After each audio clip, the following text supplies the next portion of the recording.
Hello and welcome to today's Linkability LinkedIn Live. I'm your host, Lynnaire Johnston, and I'm in Dunedin, New Zealand. And today our special guest is Kevin D. Turner, who is in the USA in Dallas. And we will be saying hello to Kevin in just a moment. Today we're here to talk about recruitment and how LinkedIn's new features can help you if you are looking for a new role. If you know that you are going to be needing to look for a new role at some time in the near future, or if you are on the other side of the recruitment fence and want to know what LinkedIn can do to help job seekers. Now, my customers are usually people who have their own businesses. And so it's an interesting day for me to learn about some of the new features about the recruitment side of LinkedIn. Of course, LinkedIn began with recruitment, as you know, but has morphed into so much more. Now, we invite you to ask questions of Kevin, and he has agreed to field these for us at the end of our discussion about the new features today. Please do say hello to each other in the comments and network with each other. This is a good opportunity to meet and connect with new people here on this event today. So now then, without further ado, I would like to welcome Kevin from across the seas to our LinkedIn Live today. Kevin, welcome. Lynnaire, thank you very much. I love being here. We have done so much collaboration, but it's all been, textural, right? So it's nice to be in front of you where we're not watching each other on another video somewhere else. I love it.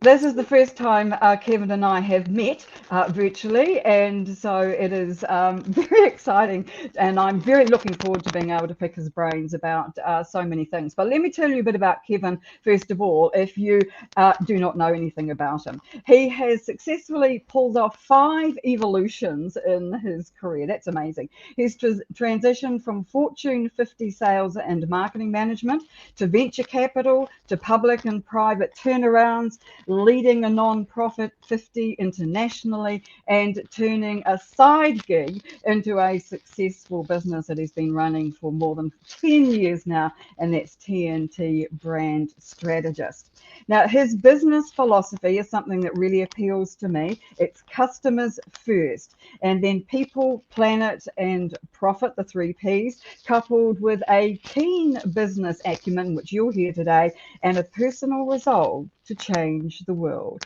Can't go past that. Now, he's certainly doing that. He has more than 200 written recommendations on his LinkedIn profile. I am so envious. He's also marketed and sold more than $550 million domestically and into 140 different countries. He's lived in the US, Switzerland, Germany, and Japan, and he's crowdsourced and fundraised more than 25 million US dollars. But he's here today to talk about LinkedIn new recruitment features and how they can help people for looking for new roles. So Kevin, it's more than a pleasure to have you here today, and let's start to talk about how some of these features, as you mentioned to me a little earlier, can help not only job seekers, but people on LinkedIn generally. Let's start with that. And Lynnaire, again, thank you. And I have to apologize. I think my mom wrote most of that bio. Well, she did a very good job. It's very impressive.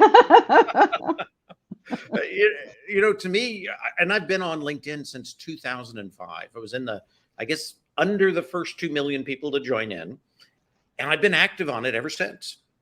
And the amount of opportunities that have come from LinkedIn, and even several of my pivots in my career have been LinkedIn based. And it all goes down to networking, right? Yes. Talking with people, getting to know people, building trust, building relationships, getting them fascinated in you so that they do business with you or invite you into their business. And LinkedIn was kind of a perfect platform for that because it fit how I did business before LinkedIn. So to me, I love that.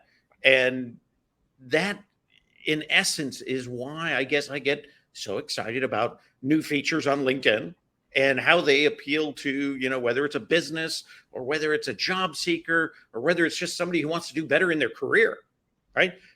We're all there for really one purpose, and that is to be found, right? For people to know us, for people to see our values, what we can bring to the table, and maybe that creates opportunity. A job seeker, they're on an even tighter mission, right? They need to get landed. They need to change. They need to get out of a current situation, or they need to get into a better situation. And LinkedIn is brilliant about that. And I love the fact that they are. So the first thing I always like to think about when I'm thinking about LinkedIn is right now we're almost a billion people, a billion members on LinkedIn. That's astonishing. It's incredible. And if you think about LinkedIn, it's the only wildly successful social media platform. It's the only one that's made money since almost day one, which is incredible. Right? Most of them, you look at Twitter, has never made $1. Right? And Facebook, the same thing. It always lost money. How does that happen? Well, LinkedIn was brilliant in the sense of the design behind it. And that is, it's all based on 6 degrees of separation, right? Within 6 handshakes, you can meet everybody in the world. The more first level handshakes you have, the fewer you need going forward to get there. So you might only need, if you had a lot of first handshakes, you might only need 4 to get there, right? So when you look at the design of LinkedIn, that's why you can only see your first, second, up to your third, but you can't see the third, fourth, and fifth. That's the business model of LinkedIn. They'll sell you to the other 3, or the other 3 to you. That's where Recruiter came in, right? So Recruiter, because a LinkedIn profile in essence is a really cool resume or a CV, right? It's got everything we've ever done there. It's a little different than the one that's printed on the paper because we look at things on the internet differently, right? But that is the core of LinkedIn. That's its business. And, later came Sales Navigator, which is another component. Both those customers for LinkedIn, the Recruiter customer and the Sales Navigator customer, are 65% of LinkedIn's annual revenue. Wow. $17 billion company. Both those same customers want the same thing. They want somebody who looks like they're employed, right? Because if I'm going to sell to them from a company's perspective, they got to be able to buy. If I'm going to bring them in as a recruiter, the number one description that a recruiter gets from a company when they're being paid to go find someone, and they call it the description, they call it a purple squirrel, right? That number one description is steal them away from the competition. Because companies look at it, if I'm going to pay you, Lynnaire, to go find me this perfect person, right? And I'm going to pay you anywhere from 10 to 50% of your salary as a bonus. You land them, I'll give it to you. If I'm going to do that, I'm going to describe it to the ridiculous stage. That's the purple squirrel, right? Have you ever seen a purple squirrel? No. Well, you're my recruiter. Now bring me 6 by Friday. Right? Oh, I see. Okay, right. Okay. And the number one description, again, is steal them away from the competition. So that core being how LinkedIn runs, right? Because sometimes we forget LinkedIn is not a social good site, really. They talk about that, but they're a business, and they're a really, really profitable business. If we can look at our membership on LinkedIn, how do we fit in the business? Then more things happen for us. If we're the perfect product, everything else lines up. And LinkedIn gives us those bits and pieces in these new features, right? That helps us become a better product. Yeah. It starts with that profile, completing that profile, right? Getting it out there, making sure it tells your story, your value add, all the branding components, right? What we normally see on profiles is not what I call personal branding. It's personal blanding, right? It's dumping either everything you've got in there and figuring somebody else will figure it out, right? They'll know what I do because I'm going to tell them everything, including, I used to wash the dishes, 50 years ago. I'm going to tell it all. That's blanding. Or I'm not going to tell them enough, and that's blanding. So LinkedIn's going to encourage you, obviously, to build out that profile so that people can understand you, to become that perfect product so they can sell you more often, right? And that's kind of where things begin. I know we wanted to talk about, I guess, our first component, right? Our first feature, and that's We market do. value filters, right? And this Yes. is where it comes in. Because if you think again, LinkedIn's this huge database, almost 1 billion resumes, right? If you could imagine LinkedIn as a filing cabinet. And if I said, okay, put all the files in the cabinet and you got to willy-nilly pick whatever label you wanted. And then I said, go find it for me out of 1 billion files, how would you find it? Right? Ooh, with great difficulty. Right? But there's what we call market value titles or market value filters built into LinkedIn so that things can be sorted, so that files can be found, and we are basically a file within that system.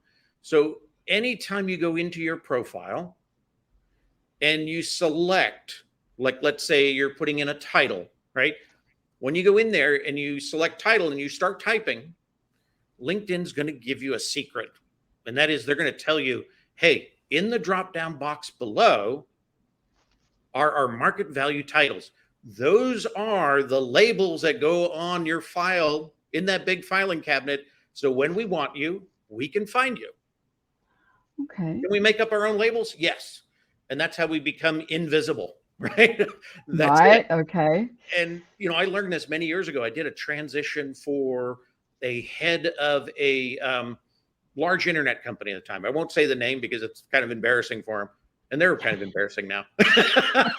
But this guy was in charge of all of HR within this company. And he couldn't understand why he wasn't getting found on LinkedIn, why people weren't picking him up and taking him away to another great opportunity. And his title, again, internet-based company, right? His title was Cloud9 Navigator. What the heck does a Cloud9 Navigator do? Right? That's weird. He held up his business card, said, this is on the business card. If somebody calls HR, this is what they got to ask for. I said, well, don't worry about it because nobody's ever going to ask for it. And that was what was happening, right? We changed his title to Chief Human Resource Officer, right? And then in the content of the actual description of what they were doing, we put internally known as the Cloud9 Navigator. Very honest, but what we wanted to do is get in the filters.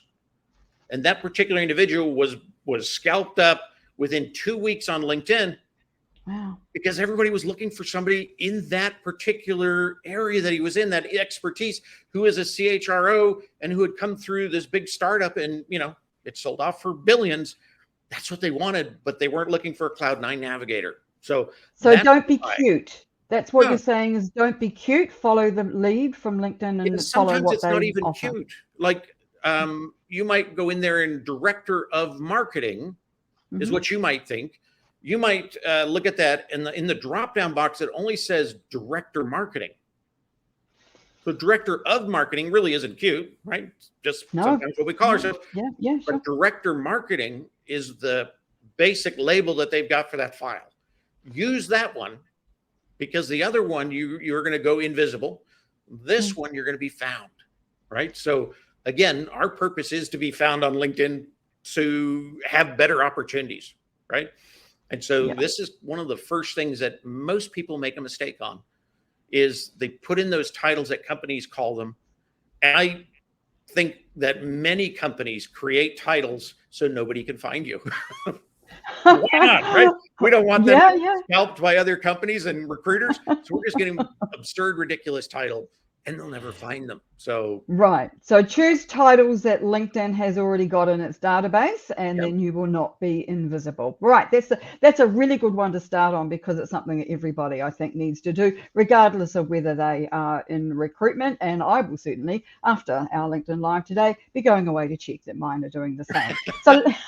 So the second one I wanted to ask you about was something new called formatting check.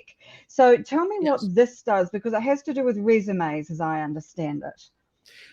It has to do with resumes. It can also create a resume from your profile if you don't have a resume, right? But what it does is when you go to the Jobs tab, you can go to Resume Builder, which is one of the options on the left-hand side, pardon me. You go there, you click on it. It will allow you to import a resume. And from there, what it's going to do is it's going to take that information parse it just like an applicant tracking system does, right? Mm-hmm. So it's going to parse it just like you were applying online, and it's going to tell you, hey, this is what worked. This is what did not work. We didn't see the date to end one of your positions. We didn't see the company name or the title, right? Or the content was combined with another job. So you get to see what the issues are. And then LinkedIn allows you to correct them, get them all sorted out, right? And then print that document. So if you apply with that new, now what we call ATS friendly document, you're more likely to be able to apply and not have issues and score better. So to me, that's fantastic. Now, part of that particular new feature is it's also going to tell you what skills it saw in your resume. And it's going to give you the option of typing in a title, and we want to use the market value titles, right? Type in a title that you want next, what you're applying to, and it's going to say these work that are in your resume now, right? These 5 skills or 10 skills, whatever it is. And here's what's missing. Here's another 5 or 10 that really, if they were in there, you would do better because they're expected, right? Is that this? Does it look like that? It is very similar to that. These two things are based on the same system. It's just a different output. Does that make sense? Yes, it does. So yes. This one, when you get in here, the skills match, which is this is if you're applying to a job, right, that you want to acquire, it's going to say, hey, you've got these skills that match what this job has. Now, again, the difference on the other one is it's the skills that X people have that hold that title you want on the first one, right? So these are the skills they have that we think is that title would normally have if it were a job. This one's actually going to be a particular job. All right. Okay. And so what I find fascinating about LinkedIn is if somebody posts a job, what LinkedIn will do when they finish posting that job, they'll say, here, we found 5 to 10 skills that we think are important to the job. We found them in the job. We're going to let you either accept these, right? And then we'll tell everybody that, hey, these are the skills you should have, right? That's that skills match. So when you're coming in, it's kind of a way to gauge, should I apply to this job? Right? If you're so far off, maybe you shouldn't, right? Or if you look at that and go, you know what, here it says facilitation and learning, I can go back and add that into my resume before I apply, because this is before you apply. I can add that in, and then I'm going to come back and see if it sees it. And if it does, I'm in good shape. Right. And presumably, the closer your skills match the job description, the more opportunity you're going to have to get in front of somebody for an interview and perhaps be offered the role. Absolutely. And these are great things to do no matter what we're doing. If we're already a VP of sales, right? Or maybe we're an owner of a business. If we're already there, we should be looking at this in the sense of, am I telling people the skills that they expect to see from my position? If I'm not telling the whole story because I'm missing half the skills, right? Yeah. Then I'm probably not doing me justice, when I'm presenting. That again goes back to personal branding, right? If we're not telling the story we should tell, who cares? And well, yeah, exactly. That we want to tell it the way they want to hear it. Yes. So that does make sense to me. All right, let's move on to the next one, which is called Post on Feed, and it's about sharing a job post. So tell us a little about how this one works. And this one's pretty simple. Often when we're looking for jobs, right, we will find a job and we go, maybe that one's not right for me, but I know people in my network that it is. Right. So you can, when you find that job, you can click on the more icon, or pardon me, the move forward icon, the little bent arrow, right? You can click on that. You go get this drop down box. And if you click that, post in feed, it will create a post for you. Now, here's the real bonus. I think if you're going to do this, It's going to bring in this nice graphic of the job, right? So that looks kind of nice.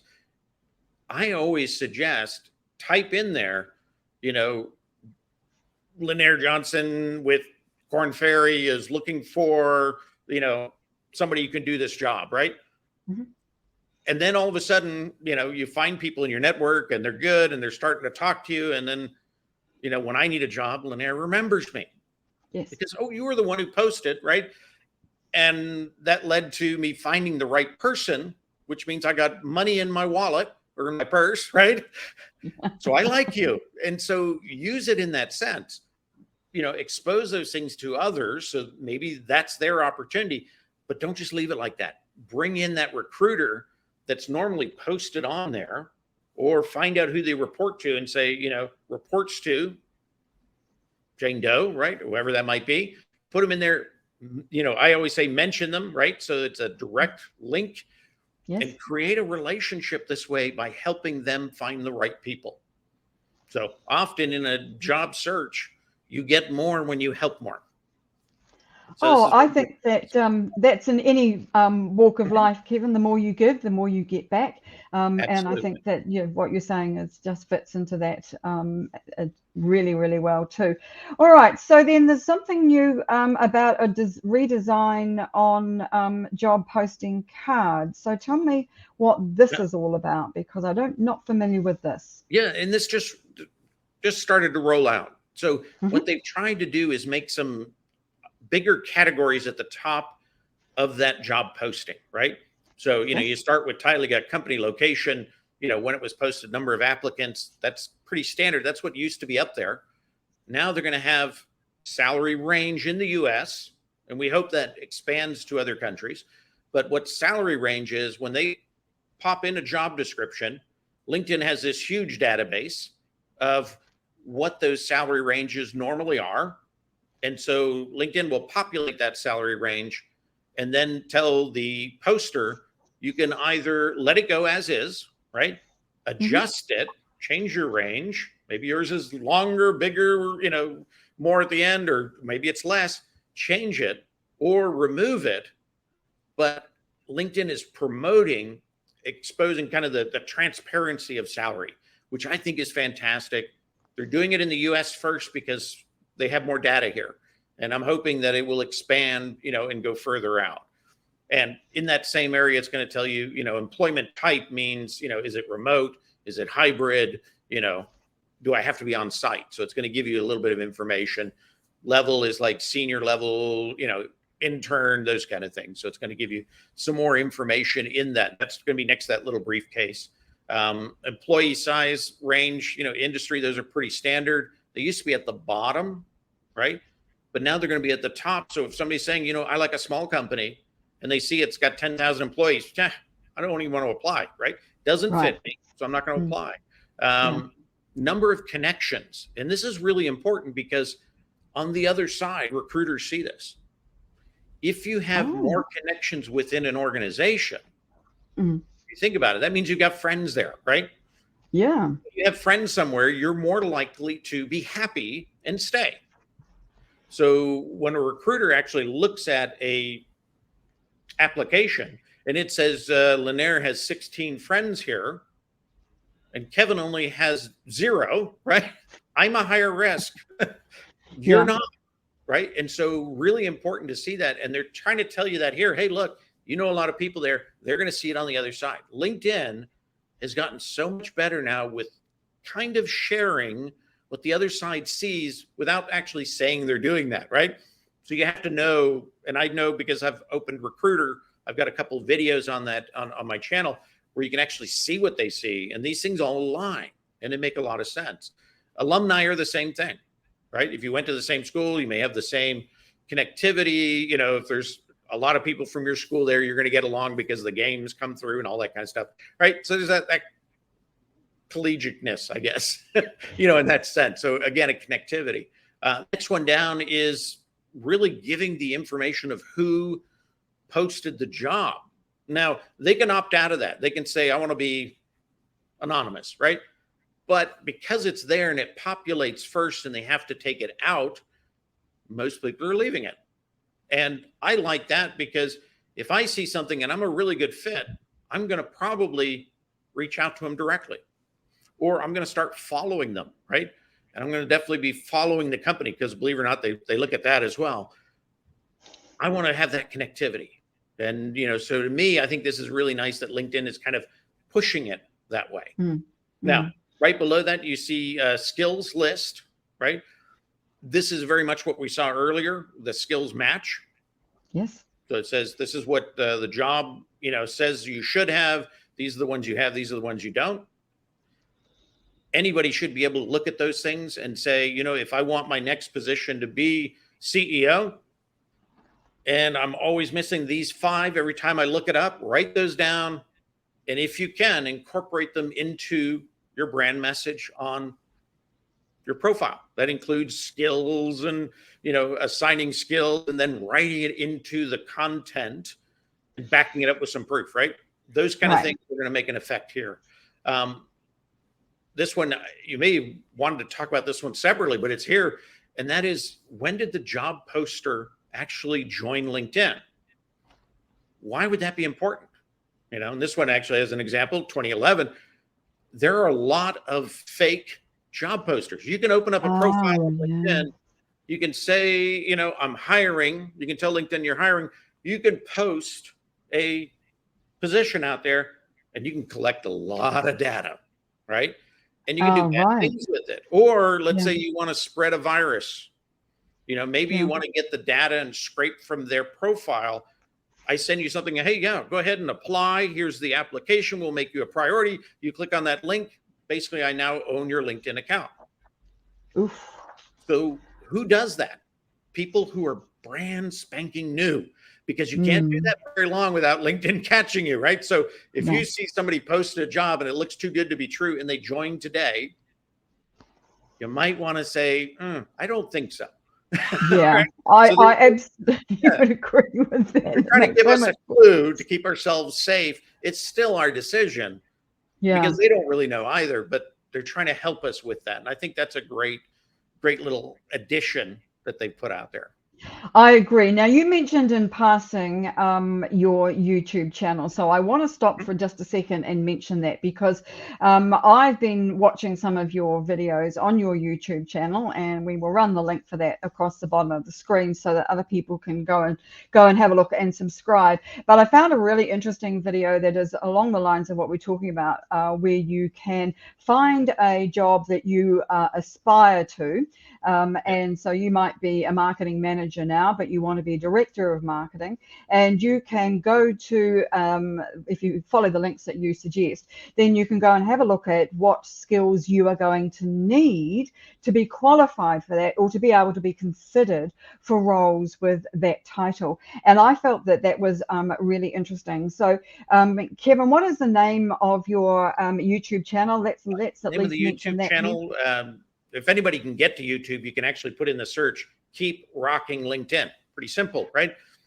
So that's my YouTube channel. It's youtube.com/@KeepRockingLinkedIn. Pretty easy to get there. Or you can type in Kevin D. Turner in the search. You'll find me either way. So pretty easy in that sense.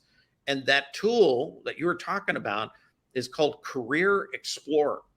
And what I find fascinating about LinkedIn is anytime they put a tool on GitHub, that is their skunk work department, right? Those are the people who are doing things that the rest of the department is not allowed to do because they're just too wild, right? And they leave these kind of nutty, codey people over here and say, run wild, think of things to do. So it's out there right now, and we don't know how long it'll stay. But the value of it is incredible because, again, you go in there and you tell them what title you have, what title you want. It's going to look at your LinkedIn profile. It's going to tell you top skills that you should have in that profile, whether you have them or not. And then it's going to tell you the likelihood of making that transition. So if you're a marketing manager and you want to be a director of marketing, right, it's going to say that 45% of the people did this successfully, or 90% of the people did it successfully. And then it's going to give you another little chart that will tell you what current skills you have, right? What skills are transferable, because some of those current ones might you don't need them, right? Accounting, I don't need that in marketing maybe. So that might push that aside, but you get the transferable ones, and then you get a little pack over here, the ones you need to work on. Right. Right. That's useful. That has got to be useful. It's incredible. And I think the reason it stays on GitHub is if I can get all that, there's so many things I don't have to pay for on LinkedIn, right? So it is there. Use it while you can. And I'll tell you, the design of the user interface is a little clunky. I don't know what they were doing that day when they built the user interface, but it has stuff flying back and forth. Scroll almost 2/3 the way down, and it will become normal where you have your little input boxes. Or watch that video and it'll all make sense. But it's a really powerful tool, and use it while you can. And again, that's whether you're looking to get a job or you're just looking for people to recognize a job you're already doing. What was the name of it again? Someone's asking. Let's give it to them Career again. So that Explorer. Career Explorer. And it's on one of Kevin's YouTube videos, and it's really worthwhile having a look at, because it's really just fascinating. I can tell you what the address is if you want me to. Yeah, please do. Okay. So https://linkedin.github, GITHUB.io. We're going to put another slash in there. Then it's career dash middle line dash explorer slash. All right, it's the GitHub bit that I think people will miss, because this is not something that's public on LinkedIn. So you need to have that link to be able to get there. So do that by going to Kevin's channel and subscribing to that. Now, while we're also on some of those kinds of topics, Kevin, the location type has been added to the experience. Now, tell me about this, because this is something that is to do with the fact that the pandemic means that we now, a lot of people work in different ways, where everybody used to go to the office 9 to 5, not anymore. You can work remotely completely, hybrid, sometimes go to the office and sometimes not. And so this seems to me to be a really good way to be able to, for both sides of the equation, for people who are looking for jobs to know what the companies are looking for or expecting as regards that, because of course there's been a lot of talk about mandated returns to the office, and also from the employee's point of view, what do they want, and what are they willing to do? So talk us through this location type addition. And it is, there's three choices in there, right? You've got on-site, you've got remote, and you've got hybrid, right? Which means you may go in a couple of days of the week, you may stay home a couple of days of the week, or you come in twice a month or whatever that is. So what's fascinating about that is a couple of things. If you put on-site, you're actually higher ranked as a profile than if you put remote. Oh, that's a shame. It is a shame. But you think about it, what do companies want? And remember, LinkedIn does 65% of its $17 billion selling to recruiters who are being paid by companies. What do they want? They want you to be on site. So the good thing about that, though, is if you're really desperate, you got to get hired, select on-site, even if you'd prefer to be hybrid or remote. It's going to make a huge advantage for you, because all companies, ultimately, that's what they want. And so, anytime you go into LinkedIn and you see there's that box and it wants you to select, right? The way they're stacked, the order, right? Top is going to be your highest rank. Bottom is going to be your lowest rank. Okay. So even that, when you're doing the experience section and it's like type of work, right? And it starts with employed, it goes all the way down to seasonal, right? If I'm ranking you as a profile, the seasonals are going to be at the bottom. The employed is going to be at the top. And I think somewhere self-employed's in the middle, right? So depending on how you fill that out is going to depend on how your profile is ranked. And I think they don't use the word employed. They use full-time, part-time, right? Okay. Seasonal. Yeah. So should we add that to all our roles, even our past roles? Absolutely. If you can, absolutely do it. And if you don't feel bad about it, I would say select full-time all the time, right? Yeah. because that is going to be the highest ranked. So anytime you get that drop down box, be sure to select that. Now, we were talking about location of work. One of the things that is happening, and it seems to happen about every 9 months, LinkedIn adjusts its location database, right? They get better at it. Yeah. The problem is, if you had the old location, it's no longer findable. You're invisible because they've changed the name. For me, it was Dallas/Fort Worth Metroplex. Mm-hmm. Now it is Dallas, I can't even say it, Fort Worth area or something like that. Oh, they're very similar, okay. but one can't be found and the other one can. So right. Always want to go back and check things. Every now and then you do what we call a profile audit, and all those little boxes, you go in and you select it. And if it's red, it's basically telling you, hey, that's old data. We don't look at that anymore. You're basically invisible. Fix it. So you want to go in there and check your locations because they have changed. Industries now have also changed. And so about 35% of the industries have changed. There was one that I think it was like software and technology, and it used the symbol and, right? Now it uses A&D. There's a difference. One you can't find, the other one you can find. So you always want to check these things and be sure you've got those in order. Yes, sir. I will be going away this afternoon and doing an audit of my own profile, because I get embarrassed sometimes when I do a quick check or go to something and look at something and then go, my goodness me, the link doesn't work. How long has it been like that? And that is really not a very good. Well, the number one mistake that I see on every single profile, well, not every single, but in the 90 percentile, is education. Oh, what's the mistake? The mistake is two of them. LinkedIn changed the database descriptions. So if you selected it years ago, it's probably wrong.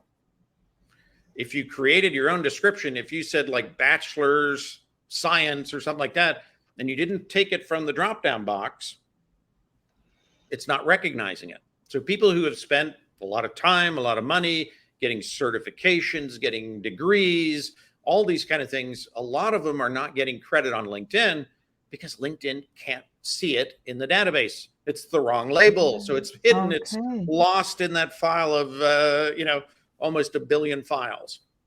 Go back and fix the labels. Look at that drop down, start typing slow, take whatever's in the box. Don't finish typing because that might not be exact. Click on the one in the box and now you're in the database. So. Well, I didn't know that this live was going to mean more work for me, clearly, but obviously I'm going to have to go back and check that as well, Kevin. So there is a lot to do with LinkedIn profiles. Let's move on. You hope, though, that it's going to bring more work, right? Because more will find absolutely. You. So a little bit of work here, a lot more coming in. Believe me, I am not complaining. Any tips that help me improve my profile and the profiles that we do for our clients, I'm all ears about. Let's move on to the accessibility titles now. This is something that I think will interest a smaller proportion of our audience, but do tell us a bit about what this is all about. And really, it's focused on that category, which is kind of hot right now. They're trying to figure out who understands accessibility. And they've created new titles. Again, you're using those market value titles, right? But all you have to do is type in accessibility in the title slot, and it's going to give you a rundown of all the accepted accessibility titles. So if that is your expertise, then you'll be much easier to find on LinkedIn. More employers are going to find you, more recruiters are going to find you, maybe more people, if they wanted public speaking, they will find you for that area. So it was really good, I think, that LinkedIn put these together. And, so that's going to come in, at that title level. And then also it can come in under, I can't even think what that is, open to work, which is your little green banner, right? Under open to work, that's now going to be included in those titles you might be targeting. And the reason LinkedIn did this is because people with similar titles might not have the accessibility knowledge. And if you do have it, it's a high demand. So LinkedIn wanted to give you an opportunity to get a little further out than anybody else. So I think it's great when they see these things. Oh, I agree. The more that they can do to help people in different roles, I think the better. Now, creating a job alert. So this is something that is a little bit different, and I'm gathering it's when you want to let people know that your company is hiring. Yes, in the No? sense of if your page, if you're the admin of your page, right, and Hmm. you want to create that opportunity, it's a process to do that. So you've posted the job, but it's also going to bring it to the jobs tab now on your company page. As long Oh, as you good. start it through this process. If you go directly there and do it, it may not connect. But if you come Mm. here and begin to create a job under the job tab as an admin, that will then bring this access up, right? And then it will post it on the page that makes the connection. Now, one of the things that people don't realize is if you really want to target companies, right, to get them to pay attention to you, this is the 10 companies I would really like to work for, go follow them, because one of the first things a recruiter sees is Lynnaire following us? Well, she's not following us. She's not really interested. So show me those who are interested in us, right? But when you follow a company first, and then if you go on to the jobs page and you put your own job alert, right? Tell me when Sony is hiring, there's a direct connectivity that pushes you to the top of the results list when you apply. Oh, well, that's Because useful. and it also informs the recruiters that you're interested even if you haven't applied. So you think about companies who have this, what they call the hidden job opportunities, right? That recruiter is Mm. looking for those people, and all of a sudden they see, aha, Lynnaire's interested in us. She's created this job alert. She's following our company. She's going to be shown to me as one of my top sources when I'm going out to look for that person to fill that slot that we haven't posted. So really good to start connecting into these little components like this. Oh, I absolutely agree. I think that makes a lot of sense. Now, the last new feature that we've got is something called key skills suggestions. Now, you and I are not sure whether this is a creator mode feature or a premium account feature, but either way, it looks to me like it might be really helpful. So, talk us through what this one is. And this one is similar in many ways, but what it's going to do is it's going to look at your profile and decide based on a title, what skills you have that title normally would have, right? And what Hmm. skills are missing. But what's interesting here is it will look at two different types of skills. One that you've definitely put into text, right? Another one is kind of assumed skill that AI has created, knowing if you held the title of whatever CEO, you would Hmm. have these 10 skills, even though it didn't come up in the content, right? So a little different in that sense. It's using a little more AI here to evolve, in that sense, but it will tell you these are the skills, but you may not have them in your content. So it's going to kind of suggest what you should add, which is nice. Now, if Yeah. you get to this point, if you've already gotten 50 skills down at the bottom, right, Yeah. these you won't be able to click on. If you clicked Ah. on, let's say, digital marketing, your first option, it's going to add it to your skills list, Hmm. right? And it should prompt you then to assign it to jobs. Now, Hmm. a lot of people do their skills, but they never assign them to jobs, right? The reason you want to assign it to a job, if you think about it, if you have digital marketing at the bottom, okay, maybe you have that. You told me you have it, so I have to trust you. 50 people said you had it by giving you endorsements, right? So that's good. Yep.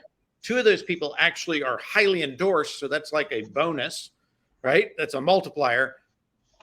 But then how many years do you have digital marketing? If I have it in my top job lasted 5 years, my job below that was 9 years, and I have digital marketing, I have 14 years of digital marketing. So it's a way of putting timing to skills now. That makes sense. Yeah. Yeah. So you always want to make sure you're doing that and you're assigning it so that comes through. But this is a great process to find these really quickly and decide, am I missing any of these? Should I add it into the content? Should I add it into my skills list? And I highly recommend anybody who really hasn't touched their skills list in a while, go back and look at it, because words evolve, right? Oh, The world's yeah. very different this year than it was 2 years ago. And so those things Yes. change. Go in there. If it's an old term, get rid of it, put something new in there. And I always say, have a skills party. If you know 50 to 100 people that you know really, really well, invite them, right? I'll give you the skills I know you have. If you'll come to my profile and give me the skills you know I have. And so all those new skills, you're going to be able to bring it up, because you will be compared. So if I'm looking for a digital marketer, again, and you've got 50 and I've got 0, I'm not as good as you. I'm going to be down here, right? They're going to rank you based on how many people have given you that skill. So have a skills party. Don't give. There's a man with 200 plus recommendations. So listen to him, folks. And I think this is a really good idea. And I've never thought of that, a skills party, because people often ask me, how do you get your endorsements up? And I think that having a skills party is a great idea. Imagine what else you might be able to do while you are doing that. So I just think that that's a really a great thing. Just don't give skills you don't understand. You know, you don't give them cobalt coding if you don't know what cobalt coding is, right? Because it makes you look kind of foolish. Yeah, no, that makes entire sense to me. I think that it's really important, whatever you're doing on LinkedIn, and I'm sure you'd agree, Kevin, that you be authentic and you be truthful as far as you're able to, because this is really important. This may not be a legal document, your LinkedIn profile, but it is your business reputation, and I think your personal brand, not bland. And so I think that it's really critical. So now we've got a question here that came up during our discussion about these new features and about encouraging people to add skills. Now, I think you've probably just answered this particular question. So tell us what your thoughts are on this, about encouraging people to add skills that may not be one of their strengths. I wouldn't add a skill that's not a strength, and I wouldn't add a skill that's a strength that you never want to do again. Right? Yes. Add the skills that you know you have, that you could perform, that move you forward. I worked in several startups. I was really, really good at payroll and tax accounting, which nobody likes doing. I did it before software. So I did these manual. If you got everybody's paycheck right, nobody said thank you, because you paid them, right? They worked, you paid them. You get it wrong, they come to your house on Friday night and say, you got to go back to the office. We got to fix the paycheck. Happened once. I gave them cash and said, will this hold you till Monday? Because I'm not going back there. I will never have tax and payroll on any of my presentation. I was good at it. I could do it again, but I will never have it. So it'll never be one of my skills. So again, skills that you know you can perform, that you can deliver on, and skills that move you forward. If they don't move you forward, get rid of them, right? If you can't do them well, don't list them. Well, that makes a lot of sense to me. And I want to suggest at this point, before we wrap up, that people both follow your personal profile on LinkedIn and also your company page, because you give so much value on both of those, Kevin.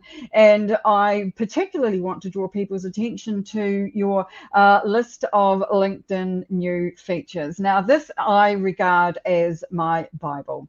I check it several times a week, because you are always adding new features. I wake up in the morning, have a look at what Kevin's done overnight, what he's added, see what's useful, what's important, because often there'll be new features that I haven't either got or haven't heard about or don't know where they might happen to be. So I always find this very useful. So go to Kevin's profile, follow him, and make sure that you do check out his new features article, because he adds these new features there all the time. How many have there been so far this year, Kevin? There's you got almost 40 so far this year. 40. Last year, we just went over 100. The year before, we're not even at the it was only like 50. This is just ridiculous.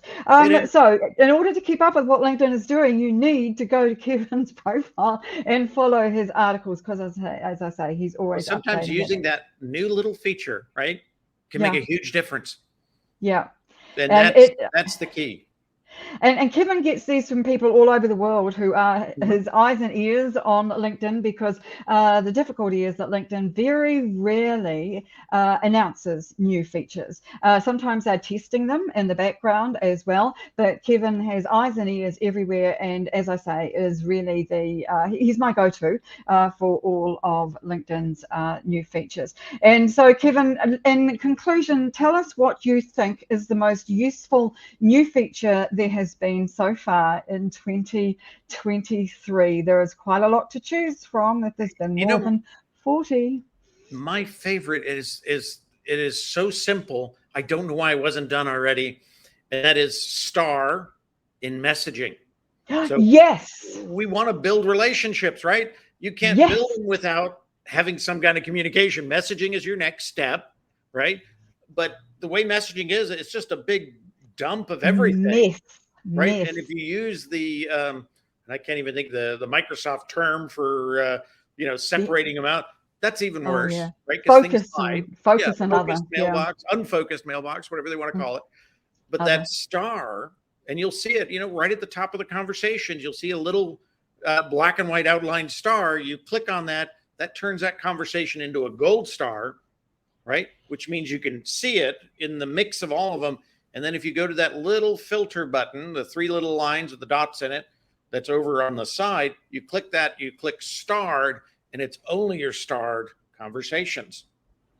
And it's going to be in order of activity, right? So the older stars are going to be down below. You won't miss the current activity on the starred. To me, that's brilliant. I like that too. And what it helps me do is if someone sent me a message that I need to respond to, but I can't right now, then I can easily find it and go back to it later on, because I can do exactly that. I can sort all my messages by the starred ones and the most active at the top, and easily go back to them. I think they need to give us different color stars. Right? Oh, I want to be able to filter my messages by proper inboxes, like you can, or folders as you can in Outlook. But because LinkedIn is owned by Microsoft, I would very much like to hope that that is on the cards. But the one thing I know about LinkedIn from my time on it, which is a great deal shorter than yours, Kevin, is that you always expect the unexpected and never expect what you expect to see. It's very true. So thank you so much for joining us today. I have learned heaps, and I imagine that everybody who has joined us today has done the same as well. I'm so grateful that you would give up your time today. It's the end of your day. You deserve now to have a bit of a break after this. It's only sort of midday our time, but thank you so much for joining us on our LinkedIn Live today. I'm just so very grateful, and I do hope that we will have a chance to do this again before the end of the year. Absolutely. Thank you, Kevin, and thank you everybody for joining us. And we'll be back here with another LinkedIn Live this time next month. And we're going to be talking with AJ Wilcox about LinkedIn advertising for small businesses. In the meantime, we'll be having other events every Thursday here on LinkedIn, and we look forward to you joining us. Thanks so much for joining us today. Thank you to Kevin, and we'll see you next time. Bye for now.